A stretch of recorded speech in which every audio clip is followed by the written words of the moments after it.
મારું પહેલું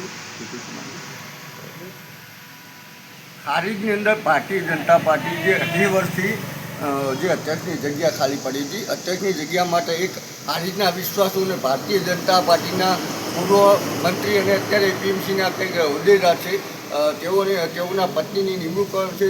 તેઓ અહીંયા પોતાના સમાજ સાથે રહે છે, તબેલા સાથે જોડાયેલ છે, ખેતી વિષય સાથે જોડાયેલ છે અને તેઓનો જે વિશ્વાસ કરતા આજે ભારતીય જનતા પાર્ટીના હારીજ શહેરના કાર્યકરો તથા હારીજ ગામના કાર્યકરો દ્વારા તેઓને અભિનંદન આપવા માટે અહીંયા આવી રહ્યા છે.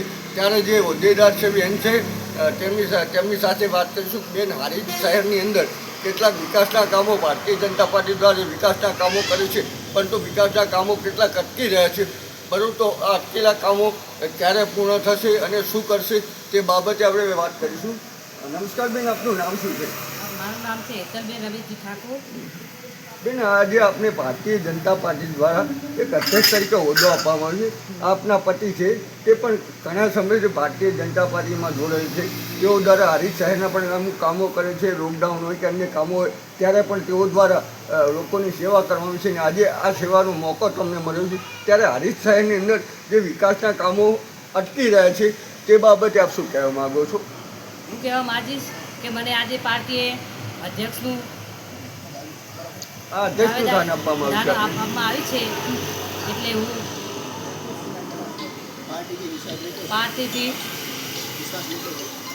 પાર્ટીએ મારા ઉપર વિશ્વાસ મૂક્યો છે. તો 28 વર્ષથી જે હારીજ નગરપાલિકા જે અસ્તવ્યસ્ત થઈ છે તો એને પૂરેપૂરો હું સહકાર આપવા તૈયાર છું. બેન, આપણે ભારતીય જનતા પાર્ટી આપણા ઉપર વિશ્વાસ મૂકવામાં આવે છે અને ભારતીય જનતા પાર્ટીના પ્રમુખ છે, તો આ પ્રમુખ કર્મચારીઓ એમને સાથે રહી અને હારીજ શહેરની અંદર અત્યારે ચોમાસું આવ્યું છે, તો ચોમાસાની અંદર ક્યાંક વિસ્તારમાં અમુક વિસ્તારમાં પાણી ભરાય છે, અમુક વિસ્તારમાં ગટરની સમસ્યા છે. તો આ વિસ્તારની સમસ્યા માટે આપ કર્મચારીઓને કે નગરપાલિકા કે આપણા ભારતીય જનતા પાર્ટીના જે નગરપાલિકાના હોદ્દેદારો છે એમને આપ શું સૂચના આપશો?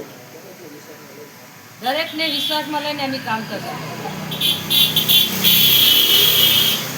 તો અત્યારે જોઈ લો આપણે કે એમને બેને વાત કરી કે એમને ભારતીય જનતા પાર્ટીએ વિશ્વાસ મૂક્યો છે અને ભારતીય જનતા પાર્ટીના વિશ્વાસથી અમે કામ કરીશું. ત્યારે તેમના પતિ છે તે પણ ઘણા સમયથી હારીજ એપીએમસીમાં છે, હારીજ નગરપાલિકામાં પણ અગાઉ ઇલેક્શન લડેલા છે અને એપીએમસીના છે અને પૂર્વ મહામંત્રી પણ રહીએ. તો રમેશભાઈ આ બાબતે શું કહેવા માગે છે? ભારતીય જનતા પાર્ટીએ જે એમના ઉપર વિશ્વાસ મૂક્યો છે તે વિશ્વાસ કેવો પૂર્ણ કરશે તે રમેશભાઈ સાથે વાત કરીશું. રમેશભાઈ, માતા કી જય. અત્યારે હારીજ શહેરની અંદર ઘણા સમયથી સમસ્યાઓ છે, પાણી હોય, રોડ રસ્તા હોય એની સમસ્યાઓ છે અને ભારતીય જનતા પાર્ટીમાં અમુક વિવાદો ચાલતા હતા, પરંતુ અત્યારે તમારા માણસો આવ્યા તો આ વિવાદનો આજે અંત આવ્યો છે. આજે સર્વસંમતિથી ભારતીય જનતા પાર્ટીએ તમારા પત્નીને આ હોદ્દો આપવા માટે કર્યું. તો આપ હવે હારીજ શહેરના વિકાસ માટે કઈ રીતની કાર્ય કરશો અને શું કરશો? પહેલું તો ભારતીય જનતા પાર્ટીના શ્રેષ્ઠ નેતૃત્વએ જે અમારા ઉપર પસંદગી ઉતારી અને અમને આજે જવાબદારી આપી છે, એનું આ જવાબદારીનું અંતઃકરણથી અને હારીજ શહેરને પાર્ટીનું કાંઈ નેચું ના દેખાય અને દરેક હારીજની જનતાને સુખાકારી જે તકલીફો પડી રહી અને ટૂંક જ સમયની અંદર એનો જેટલો સોર્ટ આઉટ થાય અમે રાત દિવસ એ કરીને એને પૂર્ણ કરવા માટેના પ્રયાસ કરીશું. સાહેબ, ઘણા સમયથી આ સમસ્યા છે. અત્યારે જે ચોમાસાનો વિસ્તાર છે અને ચોમાસાની અંદર ઇન્ડિયન વિસ્તાર હોય, આપના દ્વારા પણ અગાઉ રજૂઆતો પણ કરવામાં આવી હતી કે આ વિસ્તારની અંદર ઇન્ડિયન વિસ્તાર હોય, દરિયાનો હોય, આ વિસ્તારોની અંદર અત્યારે કામો ચાલતા હોય અને વિસ્તારની અંદર સમસ્યા આપના દ્વારા રજૂઆત કરવામાં, આપણા ભારતીય જનતા પાર્ટીના કેટલાક કાર્યકરો દ્વારા પણ રજૂઆત કરવામાં આવી. તો હવે આપ આ બાબતે કેટલા સમયમાં નિકાલ લાવવા માટે પ્રયત્ન કરશો?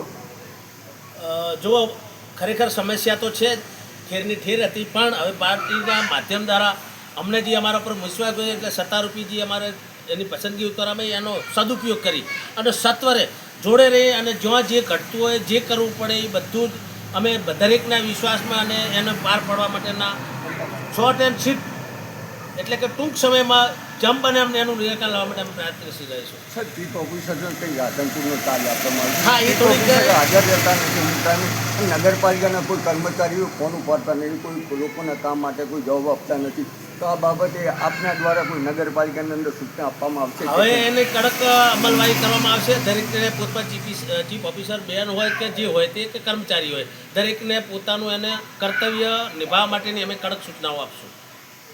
તો આપ જોઈ શકો છો કે રમેશભાઈ દ્વારા જણાવવામાં આવ્યું કે અમે હારીજ નગરપાલિકાની જે ભારતીય જનતા પાર્ટી પ્રધાનમંત્રી અને જે મુખ્યમંત્રી દ્વારા જે વિકાસની વાતો કરશે, વિકાસની વાતોને અમે સંપૂર્ણ ન્યાય આપીશું તેવી રમેશભાઈ દ્વારા અને તેમની પત્ની જે અધ્યક્ષ તરીકે મૂકવામાં આવશે તેમના દ્વારા વાત કરવામાં આવી.